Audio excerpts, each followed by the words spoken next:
So after that, I went and saw what I originally planned on seeing, which was Money Monster. Um, this is a movie that was one of those things that I went and saw mainly just because of the cast that was in it. Also, the fact that it was being directed by Jodie Foster. Also, yeah, the plot looked like it could be interesting. It looked like it was going to be like a parody of like kind of like a take on stuff like what's this show, Mad Money and everything else. Like it looked like George Clooney was playing a version of the host of Mad Money and everything else. And I was like, all right, this looks like a kind of like timely topic kind of movie. Like it also looked like one of those movies like, oh god, I can see like the right wing conservatives going, oh, this is just liberal movie. The liberals making a liberal agenda movie, which it kind of did look like it. But it's like, all right, you know what? It's like it's a timely topic. It's something that, unfortunately, it's a timely and sensitive subject for a lot of people. Is dealing with the stock market, the stock market crash, and everything like that. Something like this doesn't look bad. It didn't look. The trailers did look good. I said it did look good, and like I said, it had a great cast involved in it. Um, and you know what? It was good. It was good. That's a. It's it's not. It's there's nothing really that really made me mad. I don't really understand why it got a 50% on Rotten Tomatoes. It's got like something like a 50 something.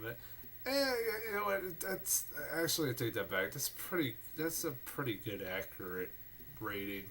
It's not great. It's not good. It's pretty. There's good stuff about it. I did like about it. But it was one of those. It's something I probably would recommend as a rental, maybe at a cheap theater or something. It's nothing like I would say go out of your way and see. The acting is good in this movie. It is actually pretty goddamn good in it. Um, George Clooney, I thought it was really good in the role. I think he was perfect for that kind of role. He is obviously playing like a parody of the Mad Money guy. It's just pretty much spot on. Like the extravagant. Like I've seen Mad Money and how like over the top that guy is, and this guy's George Clooney plays him even more over the top. Like is break dancing and dancing with has dancers and everything else, and like uh, wearing boxing gloves and shit like that. Telling people to get back in the ring or something. I don't know. It's like it does seem like something that would come from like that. It does seem like something that I would see on Mad Money. Honestly, um, Julia Roberts is fine. I like Julia Roberts, but honestly, as one of the problems in this movie is that really there's not much character development. You don't really know much about the characters in this movie other than like just brief snippets of like they're kind of cardboard cutouts of each other. Even though the acting is good in this movie, it is. You just know that like George Clooney is a dick. That's basically he's kind of a dick of a host, and you know Julia Roberts puts up with his shit. That's basically all you know. And that Julia Roberts is apparently leaving to go to another TV station that's briefly mentioned here and there, and really is never resolved at the end of the movie. Um, the kid that plays, was it Jack O'Connell? Is that his name? That plays the guy who Kyle that holds George Clooney hostage and everything else with like gunpoint. This is the same kid that was the lead in Unbroken, and I know a lot of people hated Unbroken. I didn't hate that movie. I haven't watched it since I first saw it, so maybe it's something I need to watch again. But I remember kind of liking that movie, and I thought he was pretty good in that movie. He's pretty goddamn good in this movie too. Like his acting, like when he needs to be intense, he's pretty goddamn intense. There are some really intense scenes in this movie. Pretty like nail biting scenes in this movie. And I was like, okay, I'm kind of interested in how this is gonna play out. Although it plays out pretty much. If you've seen any kind of any of these kinds of movies where it's hostages and involved and everything else like that, it plays out exactly as you expect. Although the ending is kind of a little bit surprising, how what happens to Jack O'Connell's character. I was actually kind of surprised a little bit.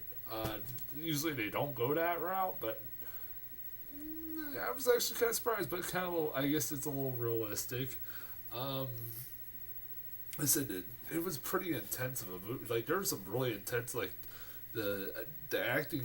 I love the acting, like when he's holding a bomb and like they're screaming at each other. Like he's like, I'm ready to fucking shoot him in the head. It's like really intense and really good. And like I was kind of like, all right, I'm kind of digging this movie.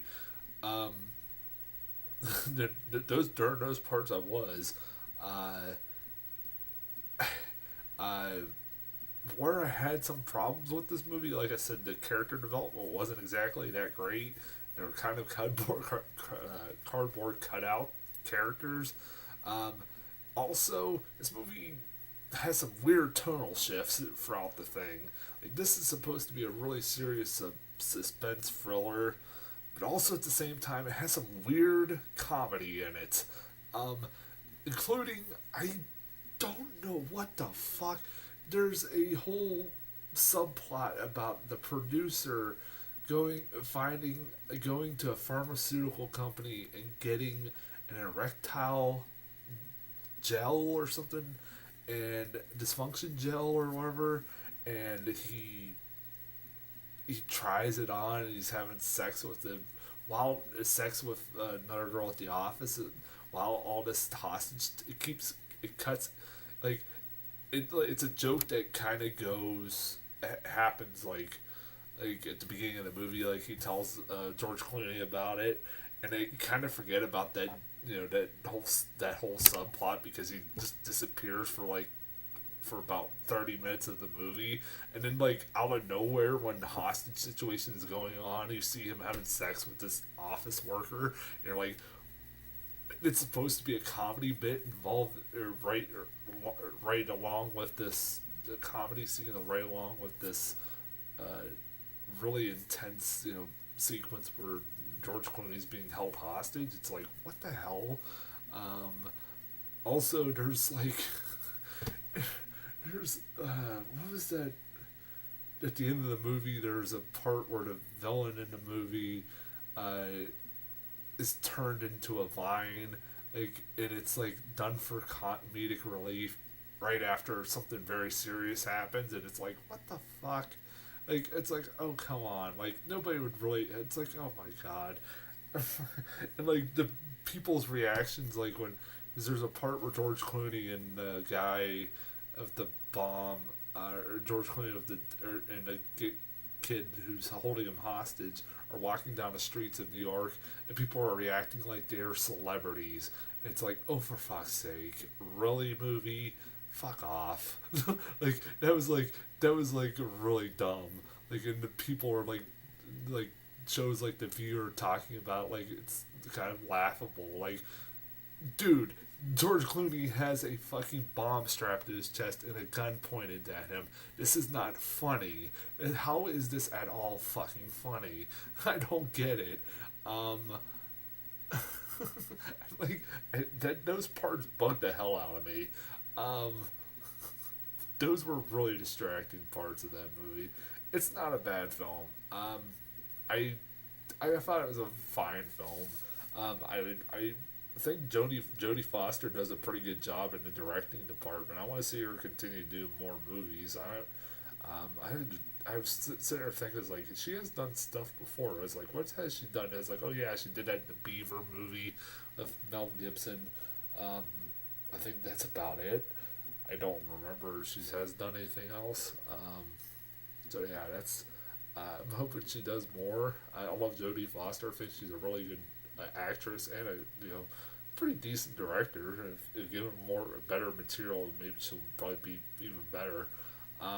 But I recommend, like, at least a rental, cheap theater. Go see Captain America or Green Room or something like that. I'd rather tell you go see one of those before I go see this.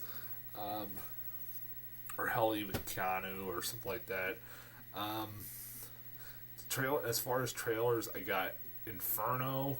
I forgot they're making another Da Vinci Code sequel because that needs to happen.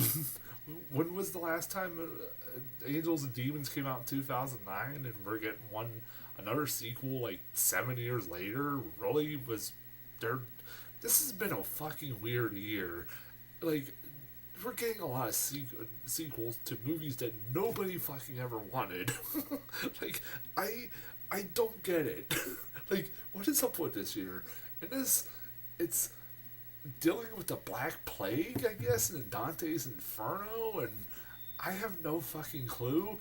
It also has some really awful CGI, or like blood's coming out of like a church or so. I don't know. It looks really bad. It made me actually crack up in the middle of the movie theater. I don't know.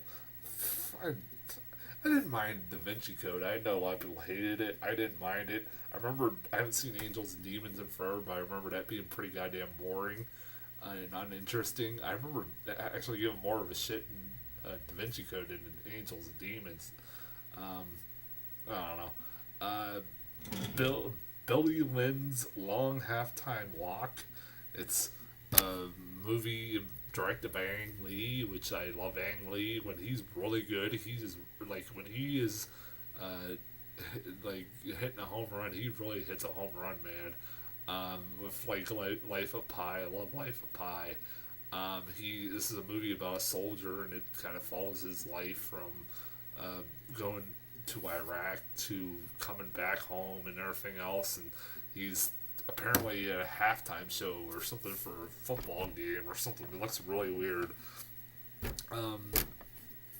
I don't know. It's like, I guess it's based off a book. It looks alright.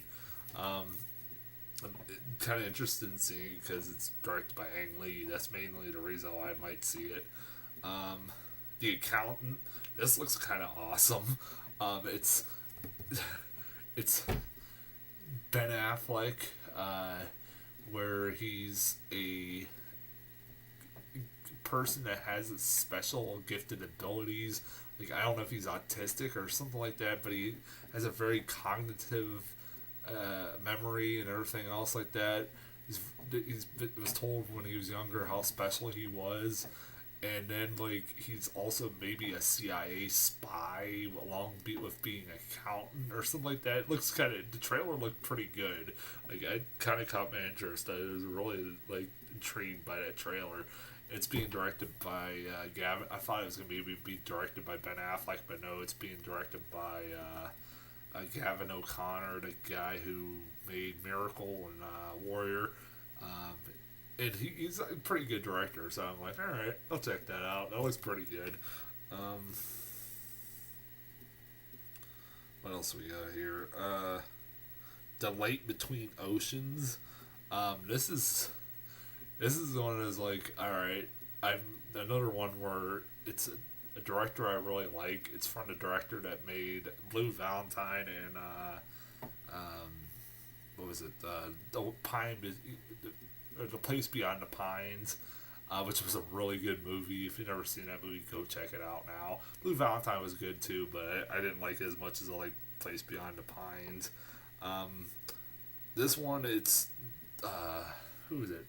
Alicia Vikander and Michael Fassbender are this couple that lose their child or something like that, and just so happens, like, right after that, a baby gets swept up onto shore on a boat or something like that, and has no like parents or anything like that, so they decide to raise it as their own, and then they find out like who the parents were, and that, you know, they're trying to decide whether they should tell them or not, or keep this kid as their own. It's kind of looks interesting. Like I said, the guy makes some really kind of really good movies up to this point. I like his films up to this point. He makes some pretty grounded, down to earth kind of films. Like, they're pretty realistic. Like I said, I like the Place Beyond the Pines a lot. And then the last one I got was Hell or High Water. This looks kind of good too. It was about Chris Pine and who was it? Who was the other guy? Damn it! I know he's like in every goddamn movie. If like he was in every movie I've ever like the past decade. I swear. What was his name? Damn it! I'm gonna remember it as soon as I get off here. But they're like a couple of brothers that uh, rob a bank, I think, to help pay for mom's insurance or something like that. And then they just decide to continue robbing banks for the hell of it. And Jeff Bridges is a sheriff that's going after him. I'm like, alright, I can kind of get behind this. Chris Pine and I forget what the hell is his name. Uh, it looks like it'd be alright. Um, but yeah, that's as far as trailers go. Um, I recommend, like I said, Green Room. Yeah, maybe see Money Monster. I'll be back next or this later this week with what is it? We got Angry Birds movie, The Nice Guys, and Neighbors 2, Sorority Rising. And until then, I will talk to you guys later.